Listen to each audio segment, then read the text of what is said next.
Assalamualaikum warahmatullahi wabarakatuh. Waalaikumsalam warahmatullahi wabarakatuh. Selamat pagi ayah bunda yang tergabung di Zoom maupun yang bergabung di YouTube maupun Instagram. Alhamdulillah pagi ini tim rehabilitasi pediatri ortopedi Rumah Sakit Ortopedi Dr. Suharto Surakarta bisa kembali menyapa ayah bunda semuanya. Pagi ini kita kedatangan seorang ahli. Bukan ahli Pak, bukan ahli Pak. Kedatangan seorang ahli karena memang kita datangkan gitu ya. Kalau tidak percaya kenapa saya katakan beliau itu seorang ahli, lihat gelarnya ahli madya. Ahli madya. Beliau Pak Ali Akhyar, seorang ahli terapi wicara. Kemudian, tapi kita biasanya panggil Bang Al beliau. Ya, siapa? Ya, gitu. Jadi pagi ini kita akan membicarakan tentang perkembangan bahasa bicara anak dan gangguannya. Jadi sebelum kita masuk ke situ, jangan lupa ya, ayah bunda, salamnya tim rehabilitasi pediatri ortopedi yaitu lurus, tulus, mulus. Jadi kita berharap bahwa dengan kita luruskan sesuatu yang bengkok, kemudian dengan hati yang tulus, maka menjadi muluslah semua hal yang kita inginkan. Ini saya sapa dulu Bang Al. Selamat pagi Bang Al. Selamat pagi Pak Agus. Assalamualaikum warahmatullahi wabarakatuh ayah bunda. Perkenalan dulu Pak ya. Perkenalkan ayah bunda, nama saya Ali Akhyar, terapis wicara di Rumah Sakit Ortopedi. Untuk di ortopedi sendiri ada 2 terapis wicara, saya sendiri dan senior saya, Ibu Frida Dayani. Mungkin sedikit perkenalan, saya lulusan dari Poltekkes Kemenkes Surakarta tahun 2015. Setelah itu saya bekerja di klinik dosen saya daerah Klaten selama kurang lebih 6 bulan. Setelah itu saya sempat juga bekerja di Rumah Sakit Nirmalasuri kurang lebih 2,5 tahun. Kemudian ada pembukaan CPNS-an akhir tahun 2018 di ortopedi, dan sudah kurang lebih 3,5 tahun saya di Rumah Sakit Ortopedi. Demikian. Terima kasih Bang Al sudah memperkenalkan diri, dan beliau ini kalau tidak salah Ketua IKATWI Solo cabang atau masih Karesidenan Pak, jadi masih Surakarta. Ketua Ikatan Terapi Wicara untuk Karesidenan Surakarta. Jadi udah mau lengser Pak. Masih muda gitu. Udah mau lengser. Karena beliau ini kita minta datang untuk menjelaskan beberapa hal dalam hal keterapian wicara, maka saya akan menanyakan dulu sama beliau. Sebenarnya terapi wicara itu apa Mas? Oke. Mungkin beberapa yang Bunda belum tahu terapi wicara itu gunanya untuk apa, kemudian terapi yang diberikan untuk apa, seperti apa saja kan gitu. Mungkin sedikit bisa dijelaskan Bang. Ya, siap, terima kasih Pak Agus.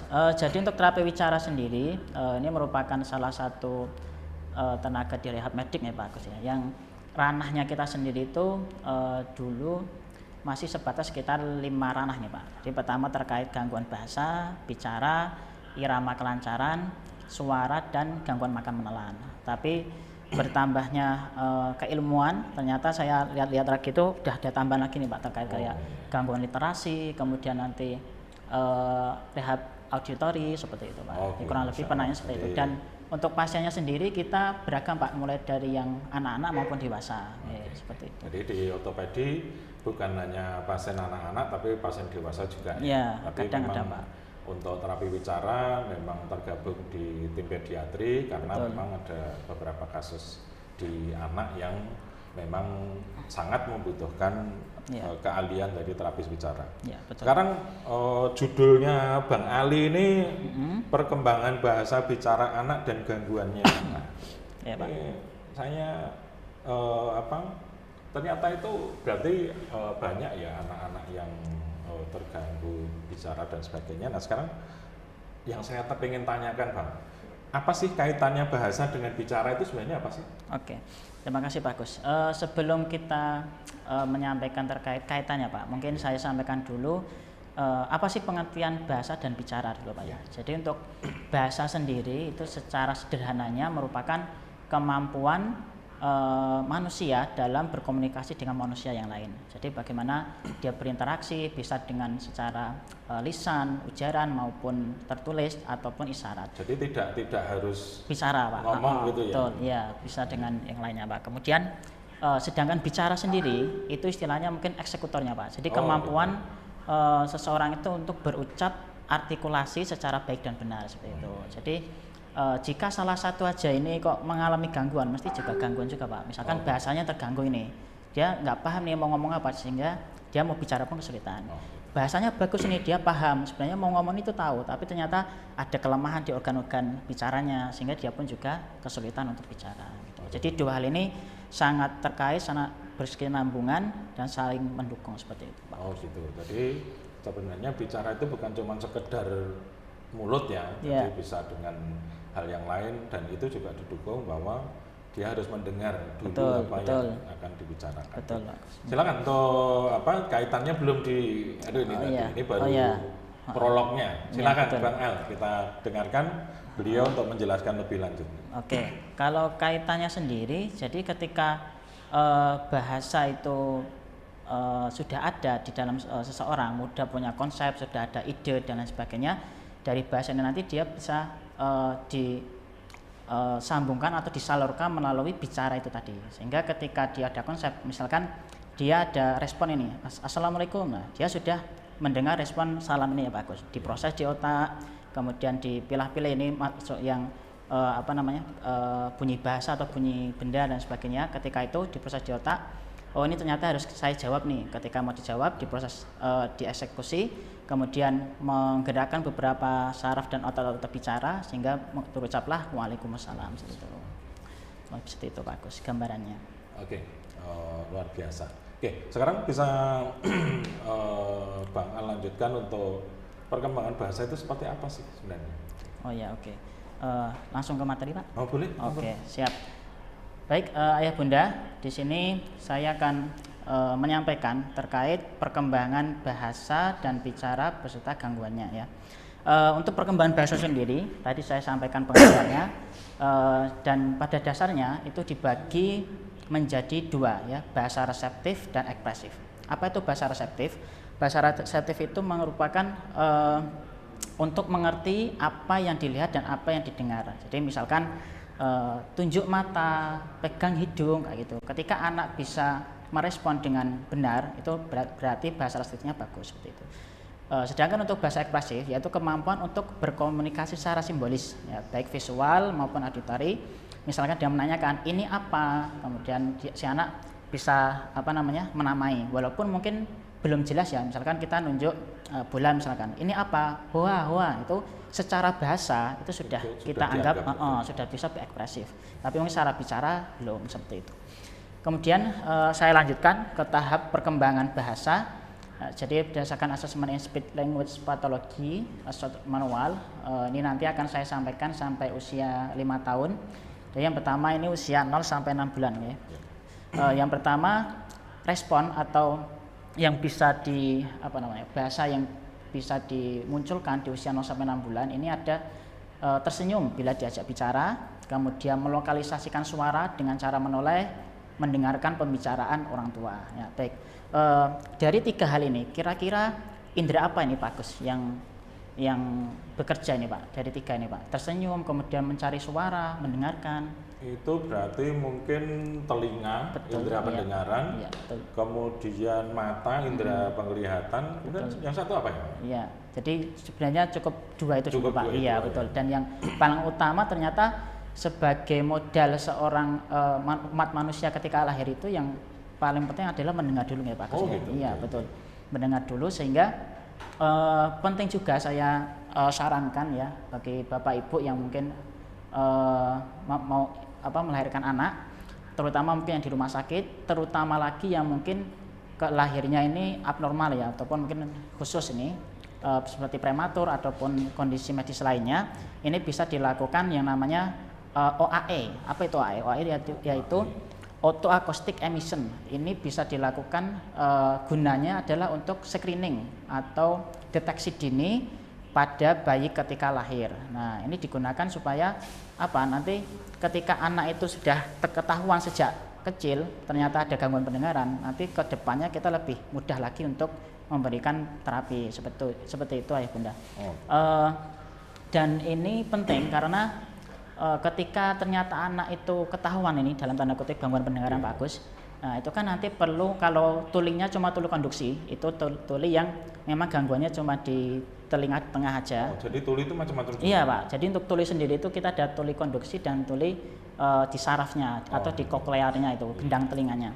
Nah ketika di situ bermasalah, kalau cuma tuli konduksi aja, itu nanti bisa dibantu dengan alat bantu dengar, APD. Nah intinya alat bantu dengar itu cuma untuk mengeraskan suara nih Pak. Jadi ketika fungsi di tes pendengaran tadi, misalkan tes BERA atau tes AMR, nanti akan ketahuan itu Pak, oh ternyata anak ini pendengarannya cuma sampai 80 desibel gitu misalkan. Oh anak ini baru bisa mendengar suara sampai suara geraji mesin, itu si anak baru dengar. Sedangkan suara kita bicara seperti ini Pak Agus, ini hanya sekitar 35 sampai 40 desibel seperti itu. Nah, dia nggak dengar. Betul. Jadi supaya dia bisa mendengar suara kita harus ada alat bantu dengar untuk mengeraskan seperti itu. Betul.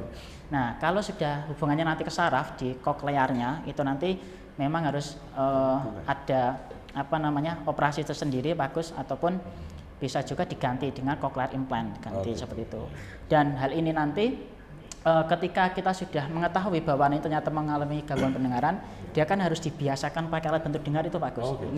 Kalau dia tidak dibiasakan, nanti biasanya si anak ini ketika sudah beranjak dewasa nggak nyaman pakai alat bantu dengar, akhirnya sampai dewasa dia nggak mau pakai alat bantu dengar. Padahal karena memang nggak nyaman. Iya betul Pak. Jadi harus dibiasakan sebenarnya Pak. Soalnya kalau tidak seperti itu nanti si anak juga mengalami keterlambatan ketika ingin komunikasi. Saya punya ini Pak, pasien kemarin di Bangsal, itu beliau usianya sebenarnya sudah seusia saya Pak, usia saya, tapi ternyata dia ada gangguan pendengaran. Ketika saya tanya ke ibunya, mungkin zaman semono ya Pak, belum begitu marak untuk terapi wicara juga. Dulu sebenarnya sempat diusulkan ke SLB, sempat dibuatkan alat bantu dengar, tapi itu usianya sudah sekitar 4 tahunan ke atas. Nah, udah dibelikan.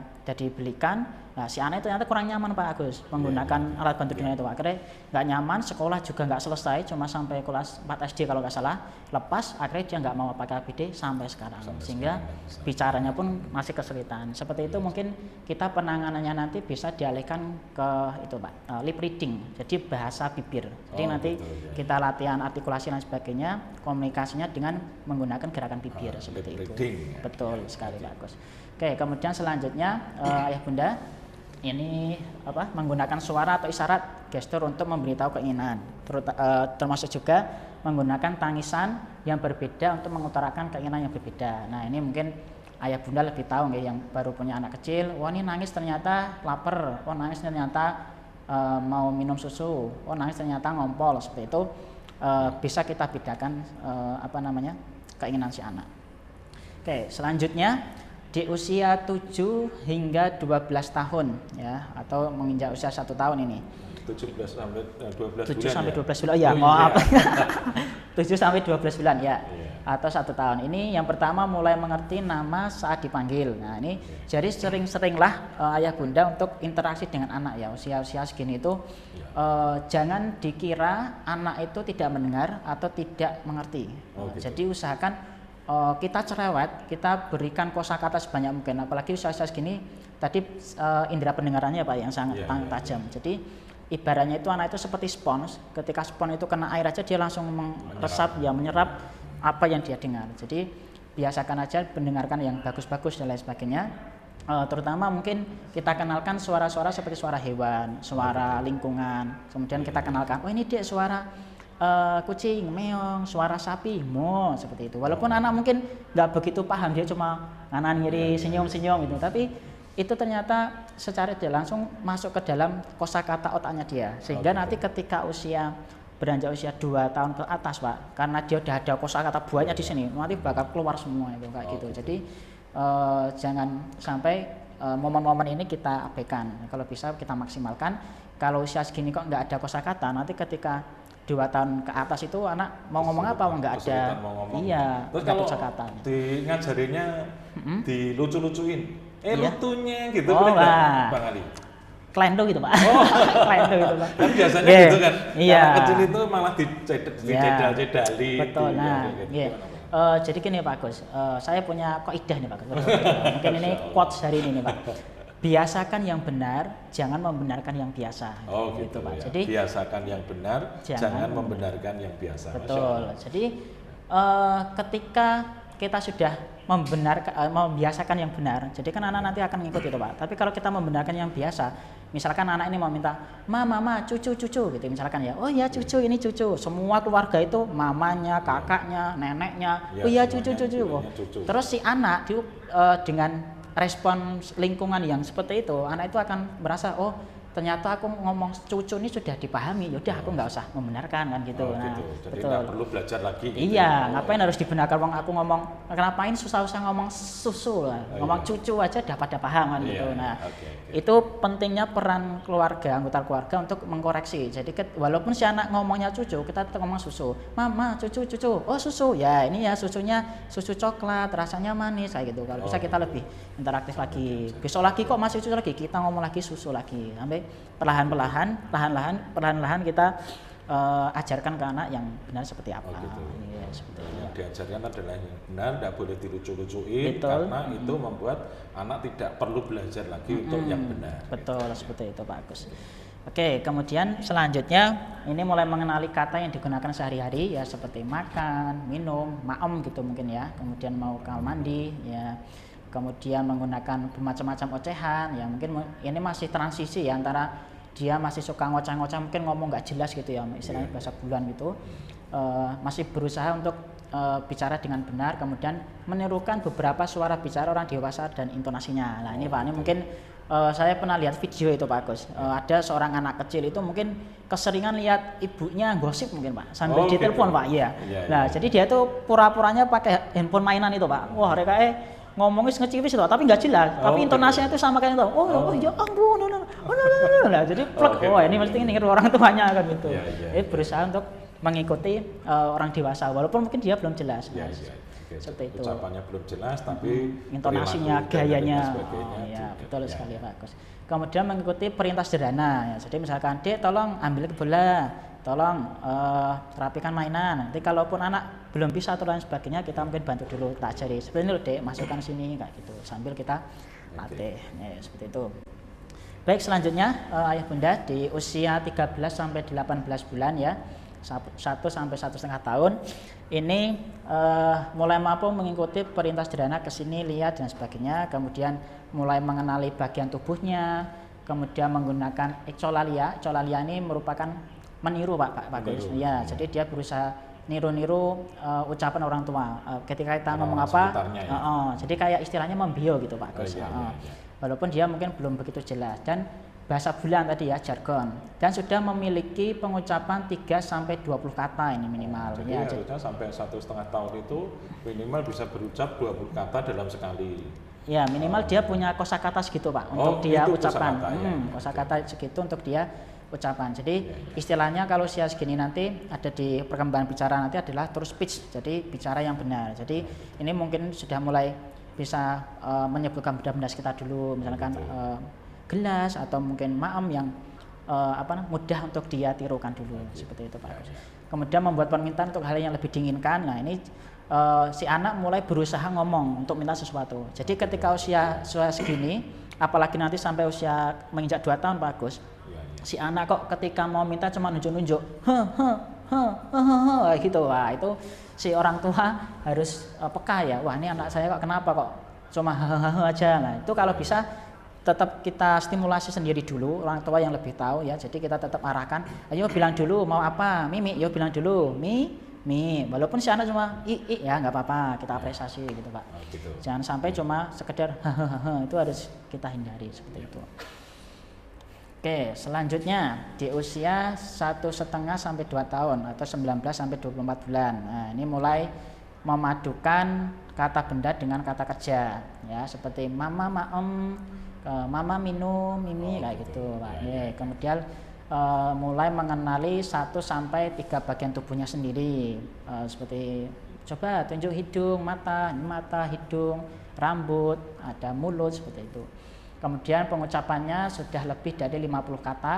Kemudian mulai senang dibacakan cerita. Nah, ini sangat penting juga nih Pak Agus untuk usia-usia sampai 2 tahun ini. Sebelum tidur mungkin ya sering-seringlah bacakan cerita. Dari situ nanti anak akan menambah kosakata anak, akan menambah imajinasi anak, sehingga anak pun nanti ketika kita bacakan cerita, apalagi cerita yang interaksi gitu ya, komunikasi antar orang seperti itu, nanti anak akan belajar juga bagaimana untuk berinteraksi dengan orang lain, bagaimana jadi berkomunikasi. Bukan sekedar mendengar ceritanya, tapi dia juga belajar bagaimana berkomunikasi. Betul, gitu ya. Betul Pak Agus, seperti itu. Jadi sehingga apalagi usia segini juga mungkin jangan terlalu dikungkung di rumah ya. Kalau bisa kita harus sering-sering sosialisasikan dengan teman-teman sebayanya juga gitu, ya, biar anak itu juga pede, dan juga nanti si anak itu juga bisa mengoreksi juga secara tidak langsung, seperti bahasa-bahasa yang di rumah biasa ngomong, misalkan tadi yang cucu atau pisang, picang gitu kan.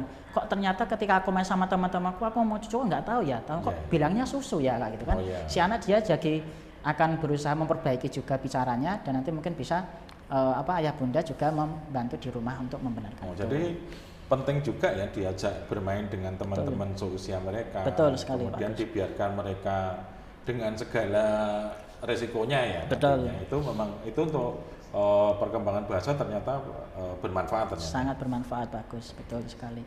Saya memang interaksi itu kan memang harus ada sosialisasinya ya Pak. Iya, sosial dulu. Dan semakin berkembang lingkungannya, karena dia semakin besar, nggak mungkin berada di rumah terus. Pada satu saat nanti dia juga harus berinteraksi dengan orang lain. Betul ya, seperti itu. Silakan Bang, dilanjutkan. Oke, kemudian ini yang selanjutnya tadi ya yang bicara 25-50% sudah dapat dimengerti orang luar. Oke, selanjutnya di usia 2-3 tahun ini mulai mampu mengutarakan keinginan ke kamar mandi ya, mau pipis dan sebagainya, kemudian meminta benda dengan menamakannya. Nah, ini harusnya sudah mulai jelas ini bicaranya. Contohnya gimana Bang? Minta benda berarti mungkin bola, mainan, misalkan dia kita ajak di toko mainan ini Pak. Dia udah tahu nih misalkan nama-nama mainannya. Bola, robot mungkin bicaranya belum begitu jelas. Tapi sudah mulai menyebut spesifik bendanya. Betul, gitu. Sudah mau menamai Pak, enggak lagi coba ataupun narik kayak gitu. Itu kemungkinan ada keterlambatan kalau seperti itu. Harusnya usia 2-3 tahun itu dia udah mulai mau menyampaikan atau mengutarakan keinginannya. Kemudian sudah mulai mampu menjawab pertanyaan dan bertanya. Ya, ini biasanya mulai kritis ini anak nih Pak. Gitu. Pertanyaannya itu biasanya jujur terus itu Pak. Nah, ini memang tanya dijawab, tanya lagi. Wah, itu gitu ya. sangat-sangat menguji kesabaran orang tua itu Pak. Tapi ini bersabar-sabarlah ya Bunda. Karena memang ini merupakan cikal bakal si anak ya. Keingintahuan anak itu harus benar-benar kita puaskan si anak ini. Kalau tidak nanti dia akan mencari jawaban di luar. Nah, itu takutnya ketika dia mencari jawaban di luar ternyata nggak benar dan sebagainya, malah fatal. Jadi ini Bang, untuk ini silakan, luar biasa ya. Kadang-kadang kan kita sebagai orang tua itu bingung jawab pertanyaan mereka. Gitu. Mungkin ada tips ya untuk biar jawabnya itu pas, karena kalau saya melihat kadang-kadang kita itu berpikir sebagai orang dewasa, pertanyaannya anak, tapi kita berpikir sebagai orang dewasa sehingga kita mau jelaskan itu jadi bingung. Iya, betul Pak Agus. Iya. Bagus, iya. Terima kasih Pak Agus, pertanyaan bagus sekali Pak Agus. Ya, jadi begini Ayah Bunda. Jangan posisikan pertanyaan anak itu seperti pertanyaan orang dewasa, sehingga kita harus berpikir kritis, keras, keringat dingin gitu ya. Jadi nggak usah sampai segitu. Sebenarnya anak itu cuma cukup jawaban aja, walaupun mungkin dia nggak paham maksudnya apa, tapi penting dijawab aja itu dia dah diam nanti seperti itu. Jadi ketika anak misalkan bertanya itu mobil apa toh Bi gitu misalnya, mobil ambulan itu buat apa toh? Itu buat ke rumah sakit. Nah ngapain ke rumah sakit? Nggak apa pasien. Nah pasien diapain? Diobatin. Oh ya. Tapi diobati apa ya? Kita jelaskan lagi sampai si anak itu terpuaskan gitu. Penting kita jawab aja sesuai kebutuhan si anak. Nggak usah terlalu kita memikir kritis jawaban yang harus pas bener banget gitu. Maksudnya yang saya pernah baca, diminum dulu Pak. Oh siap Pak. Jadi dulu saya pernah membaca sebuah cerita lucu gitu ya. Iya, bagus. Tentang tadi komunikasi yang anak dengan orang tua. Gitu. Jadi anak itu datang sambil nangis. Kemudian dia tanya, Bun, seks itu apa toh? Oh iya, oke. Bundanya kan saking bingungnya telepon sama ayahnya. Ya ini masa anakmu baru TK sudah tanya seks, gimana kita menceritakan gitu. Akhirnya mereka berdua berdiskusi, kemudian anaknya dipanggil cerita panjang lebar. Selesai anaknya nangis. Duh, terus saya nulisnya gimana? Gitu. Ternyata cuma apa? Dia suruh nulis di buku itu loh, name, sex, terus kelas. Oh iya. Itu jadi maksud saya menjelaskan bahwa ternyata apa yang dipikirkan anak itu tidak seperti yang kita pikirkan. Iya, betul. Karena kebetulan anaknya dapat tugas nulis di buku itu, kebetulan tulisannya name, sex, class. Ketika tanya sex, orang tuanya mikirnya kan langsung ke sana gitu kan. Ternyata yang ditanyakan cuma laki-laki atau perempuan ternyata. Betul. Gitu. Betul, bagus. Oke, lanjutkan Bang Ar, karena sudah minum kan seger. Oke, siap bagus. Oke, ini juga penting juga ini Pak. Jadi ketika anak seperti itu memang kita nggak bisa langsung menyimpulkan ya Pak Gus. Harusnya kita memang harus konfirmasi dulu ke anaknya. Gitu. Apa Dek? Oh itu, Adek dengar dari mana? Dari apa? Gitu kan. Anak jadi ingin enak juga Pak mau menyampaikan. Ini dari sekolah seperti ini. Oh, kita kan jadi enak juga itu menyampaikan. Jangan langsung kita mengejat kok bahasa dapat kayak gini, wah ini harus jawab dengan akhirnya kan bingung kayak tadi ya Pak Gus. Ini harus ada konfirmasi dulu seperti itu. Oke, selanjutnya meminta benda sudah ya, kemudian mampu menjawab pertanyaan sederhana. Ya ini mungkin seperti mulai diajari aja, mungkin seperti ditanya namanya siapa, rumahnya di mana. Gitu, ya harus mulai dikenalkan. Kemudian sudah mulai mengenali preposisi atas bawah. Nih bolanya taruh atas kursi Dek, kayak itu udah mulai paham si anak. Kemudian pengucapannya sudah mulai 50 sampai 250 kata. Kemudian sudah mulai menggunakan kata ganti ya, aku, kamu seperti itu. Kemudian sudah mulai menceritakan kejadian yang sudah lalu. Ini walaupun mungkin masih tahap si anak kadang masih agak-agak bingung untuk membedakan mana yang kemarin sama yang mana yang dulu biasanya Pak. Gitu. Iya, kadang anak masih waktunya mereka belum bisa, cuman sudah tahu bahwa itu sudah terjadi. Betul, gitu seperti itu. Dia menceritakan ini kemarin toh gini-gini nih, padahal itu sudah seminggu yang lalu. Itu ada Pak. Seperti itu kita dengarkan dulu aja cerita anak, kita coba pahami. Wah Nek, ini kayaknya cerita yang sudah seminggu lalu ini. Nah nanti kita baru koreksi. Oh itu sudah dulu deh, pas itu loh, pas Adek pergi ke temannya Mbah pas di situ. Nah, itu kan udah minggu kemarin nggak gitu. Tapi perlu dikoreksi juga. Betul Pak, kita harus ngasih pemahaman ke anak juga terkait waktu itu nanti juga supaya ke depannya nanti anak mulai paham juga seperti itu Pak. Kemudian untuk bicaranya sudah mulai 50 sampai 75% dapat dimengerti seperti itu. Lanjut di usia 3 sampai 4 tahun ini mengerti fungsi benda. Nah, jadi misalkan gelas itu buat minum seperti itu. Kemudian lihat baju menggunakan baju ini celana pakainya di bawah, baju di atas, gitu ya. Sepatu, kemudian topi pakainya di kepala dan sebagainya, itu sudah mulai paham. Kemudian sudah mengerti lawan kata, besar, kecil, berhenti, jalan, sana sini. Kemudian bertanya lebih mendetail. Nah, ini juga tadi ya, lanjutan yang usia 3 sampai ini memang kayak siapa, apa, di mana, kenapa, seperti itu. Kemudian mampu melakukan perintah 2 sampai 3 tahap. Nah, jadi misalkan Dek ambil bola, masukkan ke keranjang gitu, atau itu itu sudah dua perintah, betul Pak. Kemudian misalkan ambil piring, taruh di meja kayak gitu. Jadi Anda sudah mulai paham gitu. Kemudian mulai mampu menggunakan 4 sampai 5 kata dalam kalimat yang diucapkan ya. Biasanya paling sering ketika anak bercerita, karena anak sudah mulai banyak cerita, sudah mulai banyak ngomong, sudah kalimat sederhana sudah bisa nih harusnya. Mama kemarin aku sama temanku jatuh di sana naik sepeda, seperti itu. Dia sudah mulai bisa bercerita. Kemudian mengerti kejadian yang sudah lalu dan bicara minimal ini 80% sudah dapat dimengerti. Ini di usia 3 sampai 4 tahun. Kemudian di usia 4 sampai 5 tahun ini anak sudah mulai mengenali warna. Nah, jadi untuk warna sendiri ini memang usia-usianya maksimal sampai 5 tahunan ya. Jadi ketika gitu. ya usia-usia 2 atau mungkin ketiga itu mungkin belum konsisten ini bagus untuk si anak tahu warna hijau, merah lain sebagainya. Karena itu kaitannya dengan kata abstrak ya bagus yang tidak bisa tergambarkan gitu kan. Dia tahunya ya kalau meja misal kemarinnya hijau ini ya meja gitu, warnanya dia nggak tahu gitu. Oh gitu. Ya, Jadi itu usia 4 sampai 5 tahun. betul sampai segitu. Kemudian warna itu yang harus dipahami pada anak usia 4 sampai 5 tahun itu warna apa saja? Apakah semua warna? Karena kalau tanya mak-mak itu warna biru itu ada berapa jenis tuh? Dioker warna biru muda ya. Ada 5 atau 10 jenis ada. Betul ya. Kalau untuk warna sendiri saya segini cukup yang warna dasar aja bagus. Ya, wis kayak apa namanya? Lagu yang balonku itu loh Pak, ada 5 itu loh Pak. Sekalipun merah kuning salah, hijau lah. salah ya. Cukup minimal. Termasuk itu penipuan ya? Penipuan ya Pak ya? Balonku ada 5 coba disebutkan.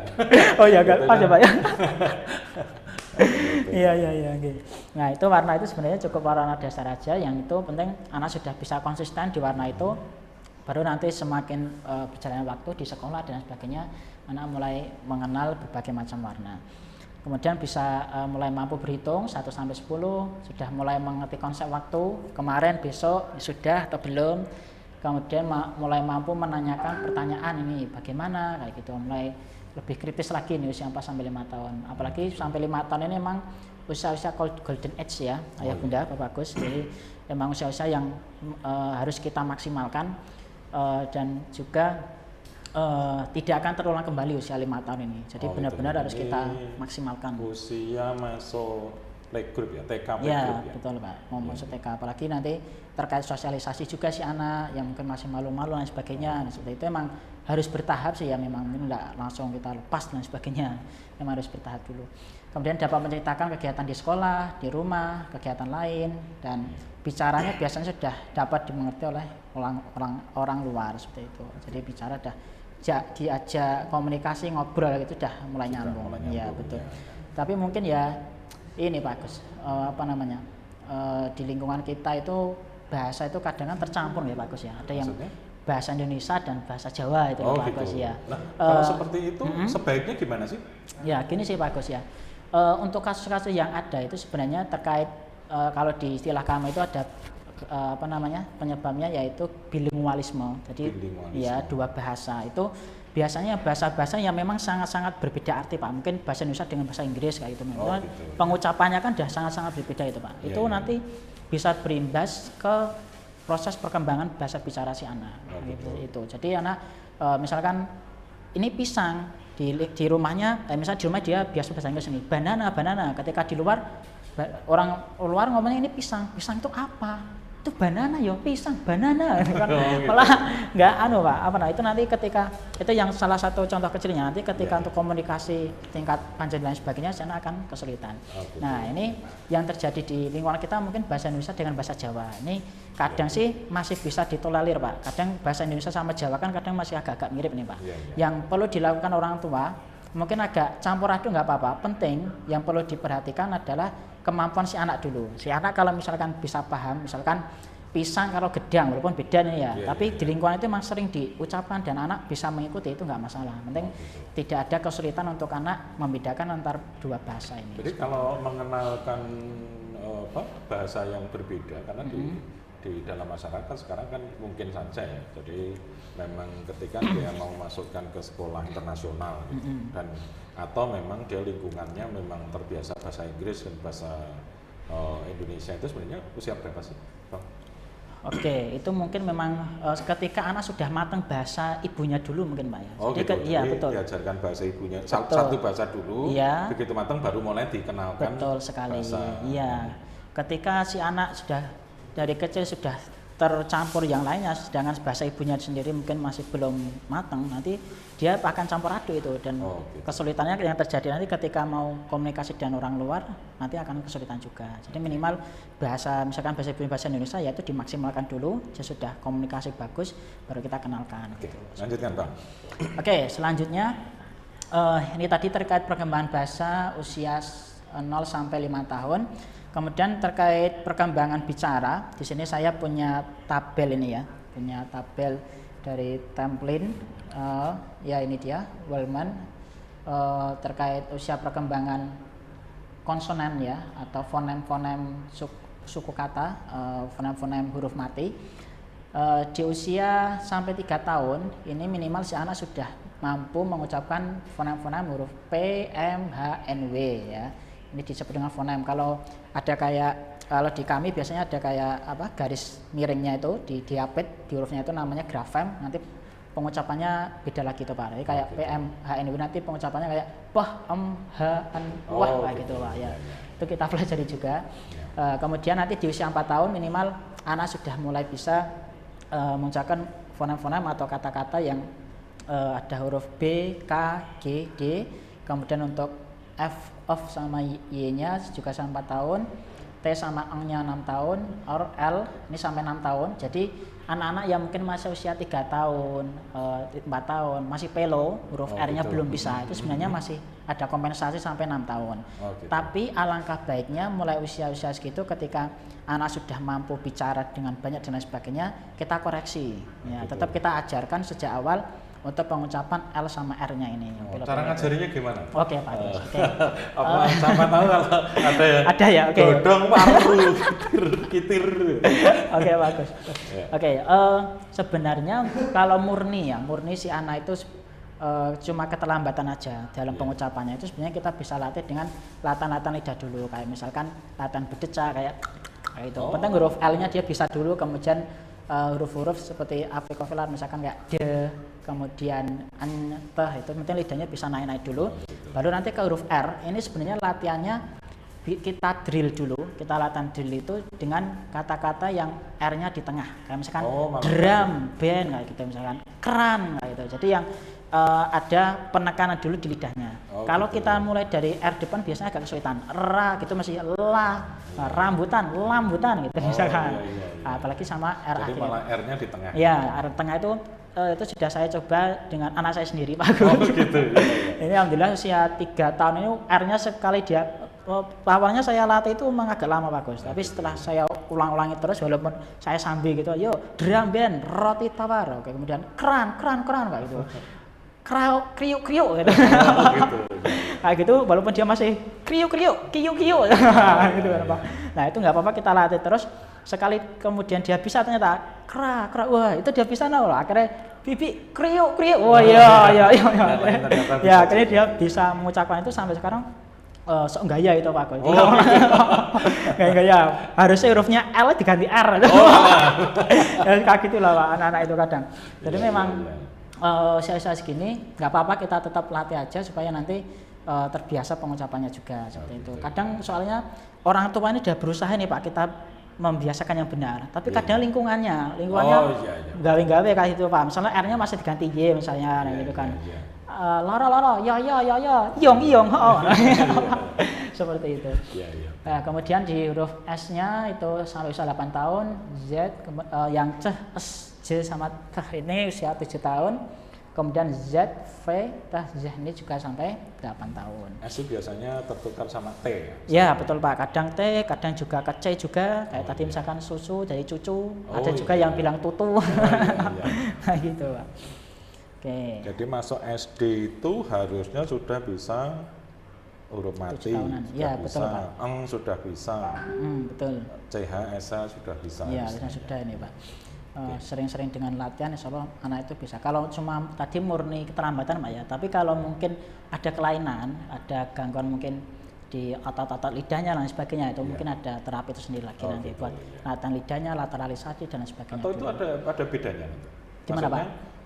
Di anak itu ada bedanya? Iya, nanti biasanya kalau dia murni karena keterlambatan, biasanya ya cuma bicaranya aja Pak. Tapi kalau ada kelainan di lidahnya mungkin kurang elevasinya kurang dan sebagainya, nanti katanya juga dengan makan mengunyahnya dia, iya, menghisapnya, kemudian nanti mungkin untuk menjilat dan sebagainya, itu mungkin ada kesulitan dia kayak gitu Pak. Ya, lanjut Pak. Oke, sekarang kita lanjut ke tahap perkembangan bicara. Ayah bunda bisa lihat, usia lahir sampai 18 bulan. Ini di usia 0 sampai 3 bulan, ini ada refleks vokalisasi ya. Jadi tangisan mulai berbeda.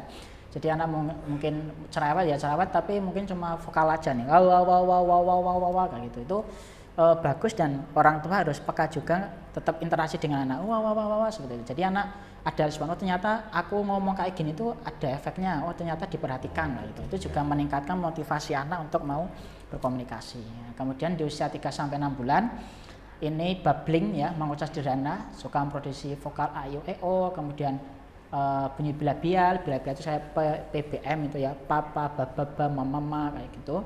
Kemudian di usia 6-9 bulan ini laling atau mengoceh, bunyi bilabial seperti papa, mama seperti itu.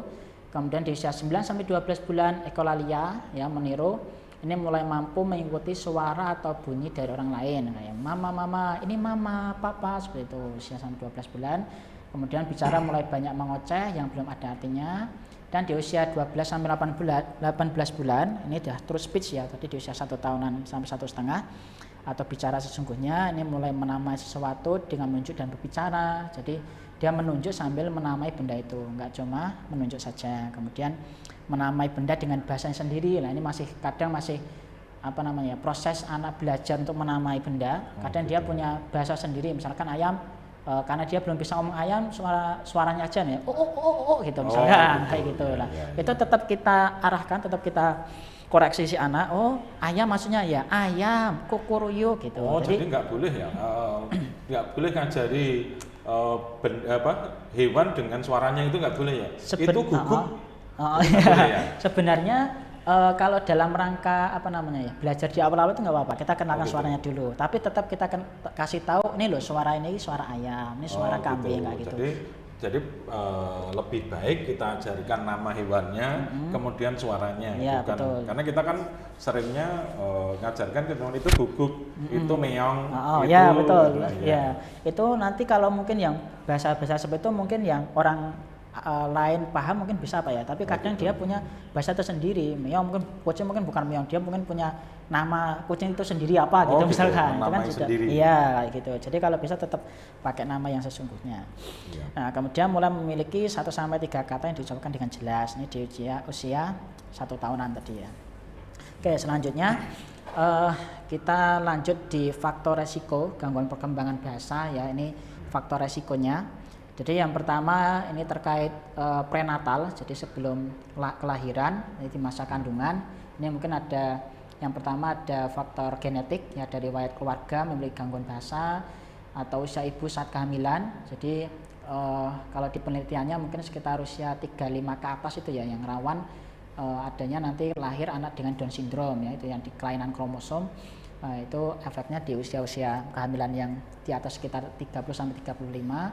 Kemudian kekurangan gizi saat kehamilan, ya, gizi ini harus memang diperhatikan dan banyak sekali sih ya terkait ini mungkin seperti pembentukan, termasuk nanti pembentukan tubuhnya dia, mungkin nanti kalaupun ada itu kasus-kasus yang pembentukan telinga yang kurang sempurna ataupun yang lainnya itu bisa karena kekurangan gizi juga. Kemudian selama kehamilan mengonsumsi obat-obatan di luar resep dokter. Nah ini bahaya juga ya untuk konsumsi obat-obatan yang mungkin bisa mempengaruhi kondisi janin seperti itu Pak. Kemudian selama kehamilan mengalami virus atau infeksi, ini juga sering-sering diperiksakan ke dokter apakah ada virus yang terdeteksi seperti itu.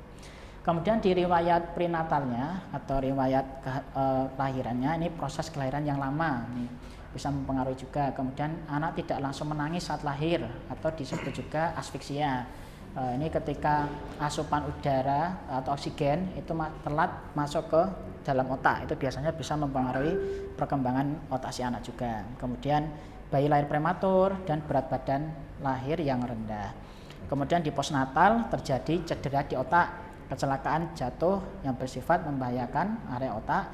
Kemudian faktor lingkungan yang kurang baik. Nah, untuk faktor lingkungan yang kurang baik ini saya jelaskan di slide selanjutnya. Jadi faktor-faktor yang dapat mempengaruhi motivasi bicara anak ini pertama ini yang zaman now ini Pak, terkait pemberian gadget atau handphone ini Pak. Wah ini luar biasa nih Pak. Itu pengaruh buruk bagi anak ya? Betul sekali Pak. Sebenarnya tapi gini Pak, memang kita tidak benar-benar bisa lepas dari gadget nih Pak, kan? Kecuali seorang tua ini dia kreativitas nih, kreatif untuk memberikan mainan-mainan edukatif. Tapi Iya, iya. kalau dari IDAI sendiri, Ikatan Dokter Anak Indonesia itu membatasi screen time pada anak itu sekitar maksimal 1 jam, Pak. 1 Lebih jam dari dalam itu 24 jam. betul, dalam 1 hari itu cuma 1 jam.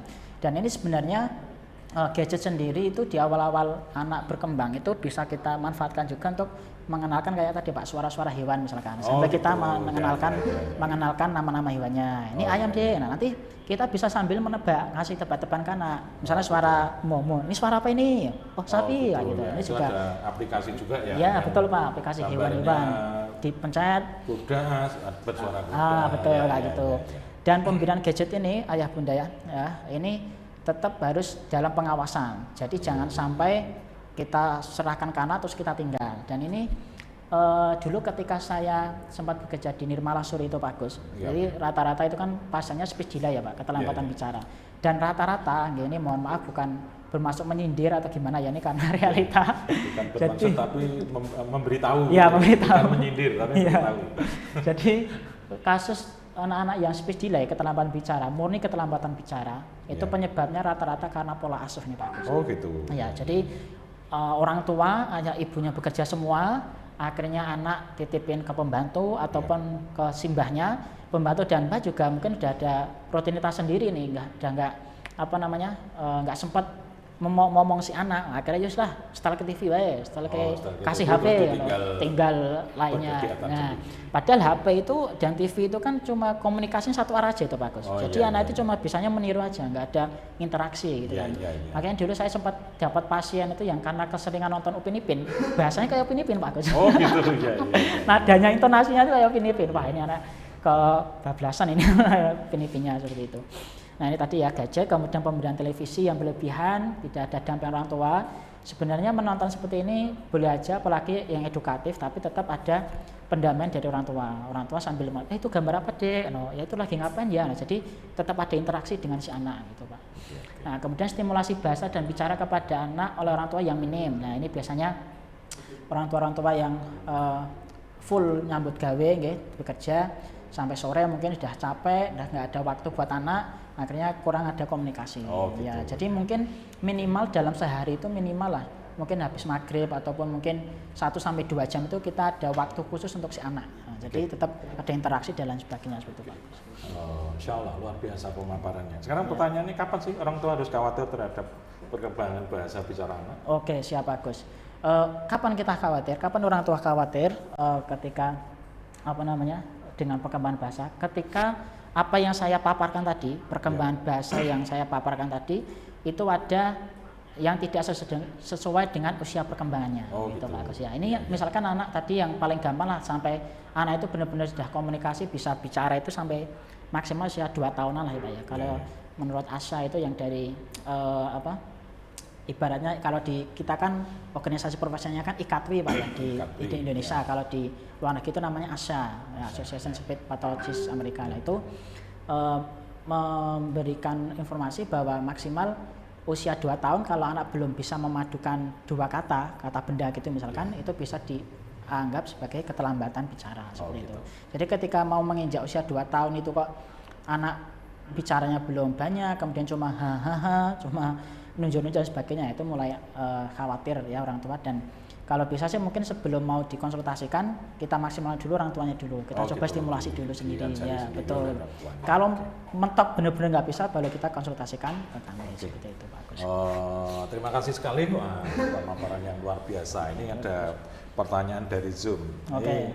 Baik Pak. Al silakan kalau mau minum dulu. Oke, siap. Kita bisa live ini didukung oleh teman-teman yang luar biasa di depan saya. Jadi di belakang saya kan kelihatan.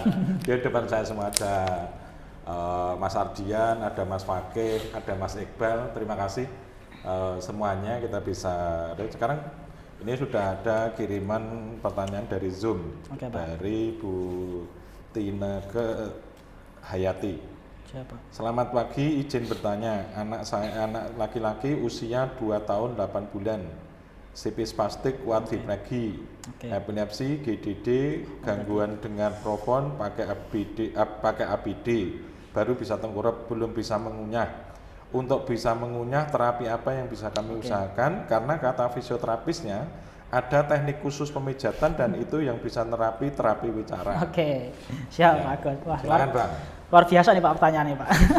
Oke, untuk kasusnya sendiri memang cukup kompleks ya permasalahannya. Jadi memang kalau untuk kasus-kasus seperti ini biasanya kita memang jadi gini Pak, untuk kasus CP sendiri ini kan memang kita baginya mungkin dari yang ringan sampai yang berat gitu Pak Gus ya. Yang ringan kan mungkin kognitifnya dia bagus dan lain sebagainya. Nah jadi kita mungkin fokus di bicaranya aja. Nah tapi untuk anak-anak yang mungkin kasusnya berat seperti ini, kita mungkin bisa memaksimalkan dari apa namanya yang prioritas dulu ya terkait dengan makan menalnya tadi, feedingnya istilahnya feeding problem. Oke, untuk feeding problem ini sebenarnya kita harus tahu dulu ini Ibu ya yang bertanya, Ibu siapa tadi? Rineke ya? Iya. Ya, Ibu Rineke. Jadi kita harus tahu dulu ini anak sudah mampu di tahap apa dulu ini si anak. Apakah teksturnya masih benar-benar tingkat yang apa? Bubur atau yang sudah mulai bisa ngunyah-ngunyah yang agak padat atau ngunyahnya dia masih sukanya di mood atau mungkin dia nggak bisa ngunyah sama sekali. Nah, ini memang harus lebih diperiksa lebih dalam lagi Pak Gus gitu. Jadi lah ini kebetulan pas pertanyaannya CP ini kan bulan depan oh ini iya, ini Pak ya. apa namanya Hari CP ya Pak ya. CPD, World CPD tanggal 6 Oktober kalau tidak salah. Dan insya Allah tim pediatri juga akan mengadakan peringatannya. Nah, dijelaskan sekalian dong siap. di ortopedi ini terapi bicara untuk perannya untuk adik-adik CP. Adik-adik itu ada yang adik-adik beneran, ada yang adik-adik tapi sudah usia 20 tahun gitu ya. Silakan Bang Ali. Oke, siap. Seperti yang saya singgung di awal tadi ya, untuk peran terapi bicara tadi memang ada beberapa komponen tadi ya. Dan kita lihat dulu dari kasusnya si anak CP ini, kalau yang paling ringan sendiri bagus, ada yang pasien yang kognitifnya dia bagus, kemudian kita lihat dari bahasanya juga ternyata bagus kognitifnya, paham perintah dan lain sebagainya. Cuma di bicaranya ini yang dia kesulitan. Dari bicara sendiri ini ada beberapa komponen bagus. Nah, mulai dari respirasi, pernafasan, kemudian fonasi, resonansi, artikulasi dan prosodi. Untuk pernafasan sendiri, ini biasanya kita latih anak itu kita fokuskan untuk pernafasan perutnya Pak. Jadi supaya lebih kuat untuk bicara. Karena kadang anak itu ada yang pernafasannya campuran, kadang pakai pernafasan dada seperti itu. Kemudian yang kedua terkait fonasi, ini biasanya anak-anak CP yang ringan. Dia ada kesulitan di panjang fonasinya Pak. Padahal normalnya itu paling enggak laki-laki ya sekitar 15 sampai 20-an seperti itu, wanita mungkin di bawahnya itu. Nah, itu ada anak-anak yang ketika fonasi contoh fonasi itu misalkan ayo tarik nafas dulu yang dalam kemudian bersuara huruf A ya, misal kayak gitu panjang. Ada yang cuma sampai 5 detik saja, 10 detik kayak gitu Pak. Jadi kita bertahap dulu. Itu nanti kaitannya dengan panjang dia untuk berbicara seperti itu. kemudian fonasi, kemudian resonansi. Resonansi ini biasanya sering juga kita temui.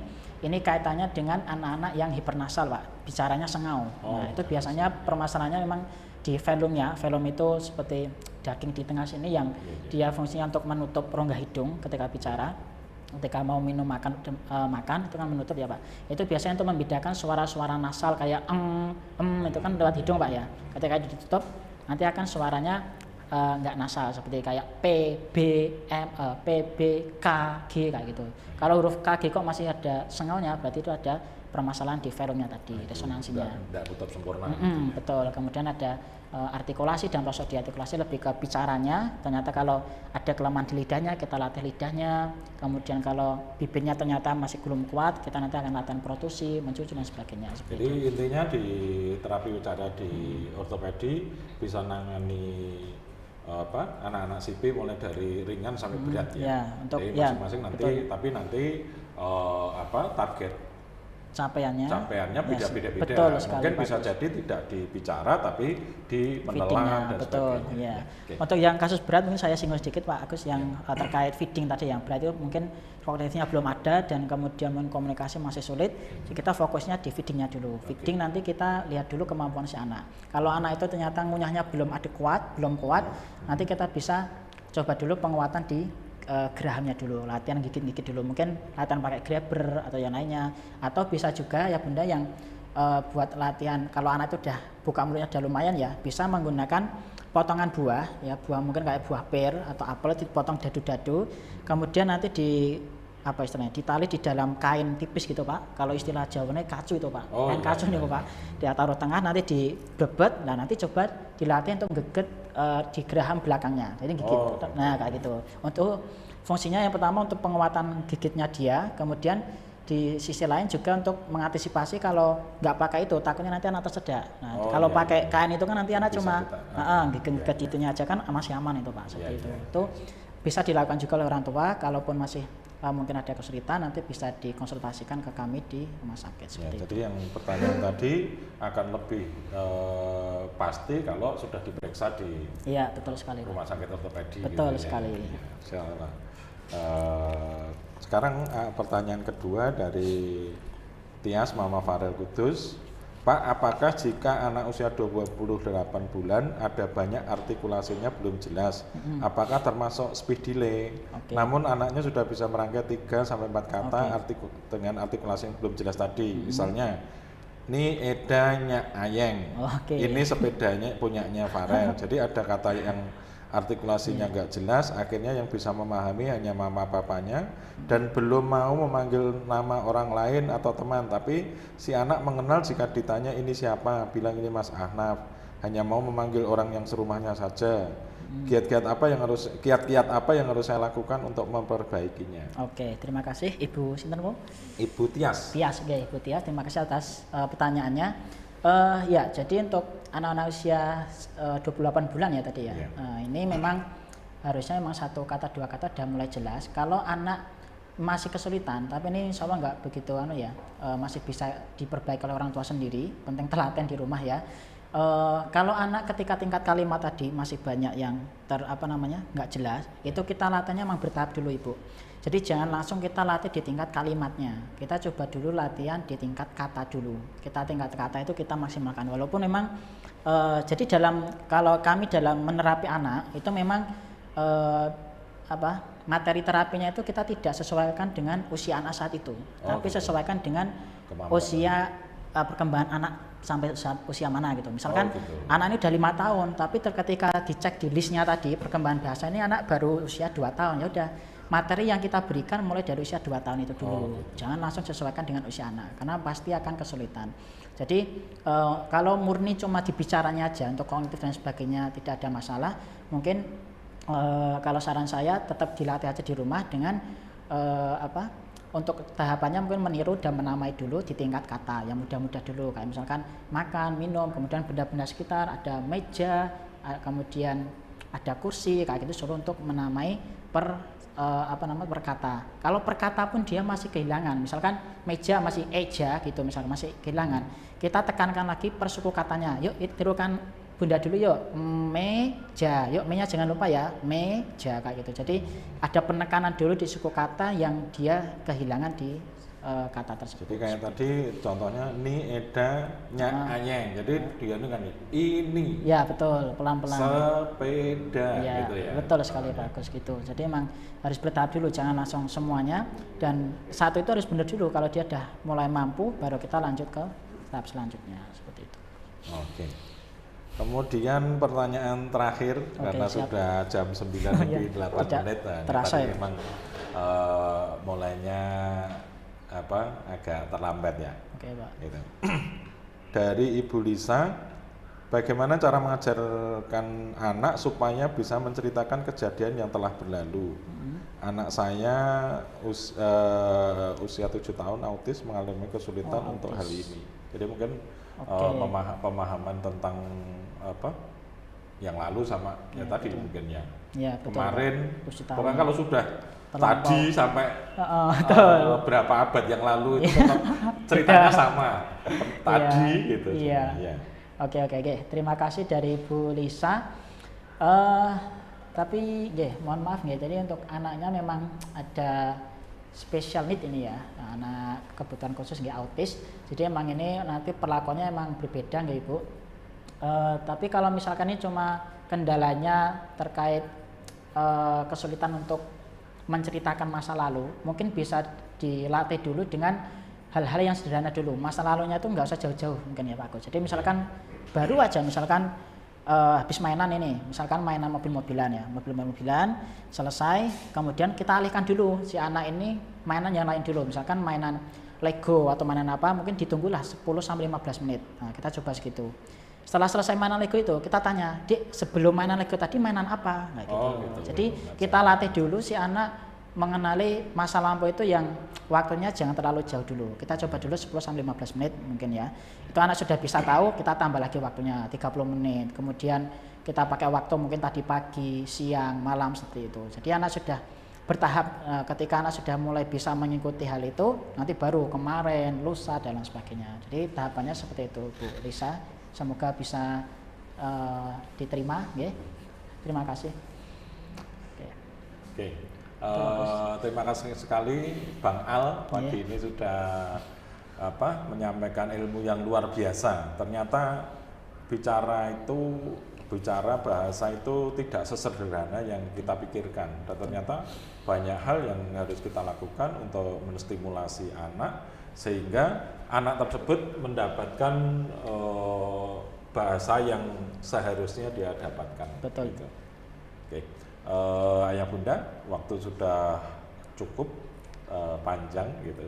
Jadi sebelum kita akhiri acara 45 menit in-depth bersama tim rehabilitasi pediatri ortopedi Rumah Sakit Ortopedi Surakarta yang biasa pakai jargon lurus, tulus, mulus gitu ya.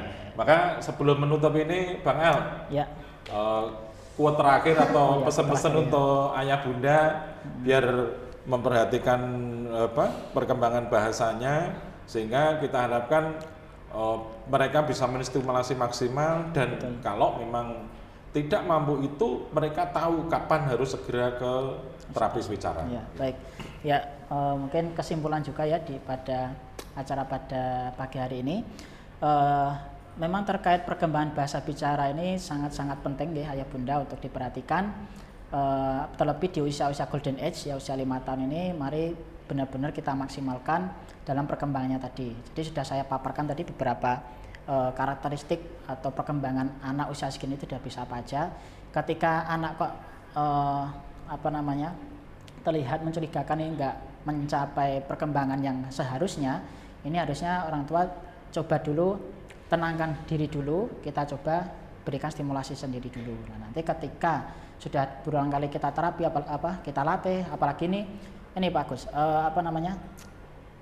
keluh kesahnya orang tua itu kadang ketika wah Mas, sebenarnya misalnya kita udah ngasih PR gitu Pak, nanti ini diulangi lagi di rumah ya Bu, wah Mas ini tak latihan yang mau ramanut Mas gitu biasanya ya. Nah itu memang jadi tantangan tersendiri orang tua. Nggak apa-apa, tetap dilatih walaupun anak seperti apa, mungkin dengan pendekatan nanti kalau mau ini tak kasih ini dengan reward dan sebagainya, supaya itu lebih bagus. Nah nanti ketika itu sudah maksimal, sudah bisa, mari konsultasikan ke ortopedi. Nanti selain kita terapi di sini juga insya Allah akan kita berikan PR-PR yang bisa dilakukan di rumah seperti itu. Insya Allah. Jadi jangan khawatir ayah bunda, kalaupun di rumah sakit ortopedi dukungan ayah bunda untuk perkembangan putra putrinya itu tetap sebagai yang utama. Betul. Tugas kami karena pasti hanya sebentar ya ketemu. Terapis yang terbaik itu orang tua. Nah, terapis ini luar biasa ini.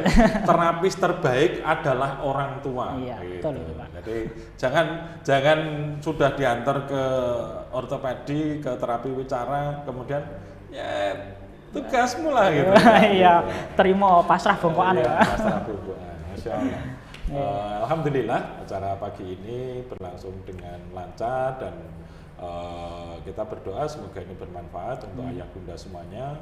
Terima kasih pada semua yang sudah mendukung acara ini, tim rehabilitasi pediatri ortopedi Rumah Sakit Ortopedi, kemudian teman-teman dari Ukormas RSO, Bang Pakeh, Bang Iqbal, dan semua pihak yang sudah membantu terlaksananya acara hari ini. Dan mari kita akhiri acara ini dengan bacaan hamdalah. Alhamdulillahirrahmanirrahim. Selamat beraktivitas. Tim rehabilitasi ortopedi Rumah Sakit Ortopedi, lurus, tulus, mulus. Silakan. Bismillah. Masya Allah. Luar biasa.